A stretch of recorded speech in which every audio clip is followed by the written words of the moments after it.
Welcome aboard. This video is about replacing the clutch master cylinder and the clutch slave cylinder in a 1991 Chevrolet S-10 pickup. It's a four-wheel drive with a 4.3 V6 in it.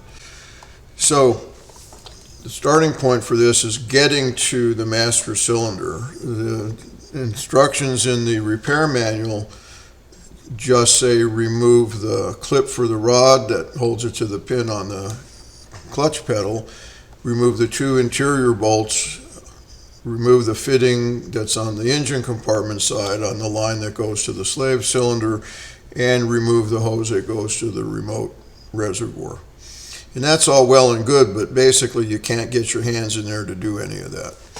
So the first thing we did was we put the truck up on ramps, which was a little difficult to do given that the clutch didn't want to release.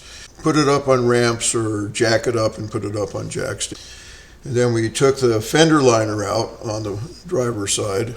That gave us great access to that clutch master cylinder. I don't know why that's not listed as step one in the repair manuals. It's almost mandatory, I would say. And so once we were at that point, no problem getting the clip off the rod on the inside. Pretty straightforward. There's the two nuts on the inside, pretty straightforward. Take the line off on the outside for the line that goes to the slave, and also take the rubber hose off that goes to the remote reservoir, and then you can easily pull that master cylinder out and reverse that process and put the new one in. Having done that, we then tried to bleed the system, having been advised ahead of time these were extremely hard to bleed. And so we tried and we could not get the clutch to work. We figured our bleeding process, maybe was the problem, and we kept trying and went through almost a pint of brake fluid. Finally decided that the next best step was going to be to just spend another $38 and buy a new slave cylinder and put a new slave cylinder on and rule that out as the problem. So we got a new slave cylinder and noted that the new one had slightly longer studs on it than the old one did. And it turned out they were too long to install it because there was interference with the engine oil pan.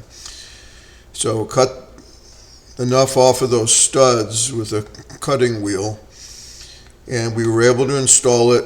The installation of the slave is pretty straightforward. The only thing I would say be sure you watch is that if you're doing an external one, that bell housing has a view hole where you can unscrew the plug, and then you can see the end of the clutch fork and you can see the end of the rod that comes from the slave cylinder, and you can watch to make sure that when you put the new slave cylinder in, you've definitely got the end of that rod lined up with the clutch fork. So we did all that, we buttoned all the stuff up on the bottom, and then we did a vacuum bleed using an inexpensive vacuum bleed tool from Harbor Freight.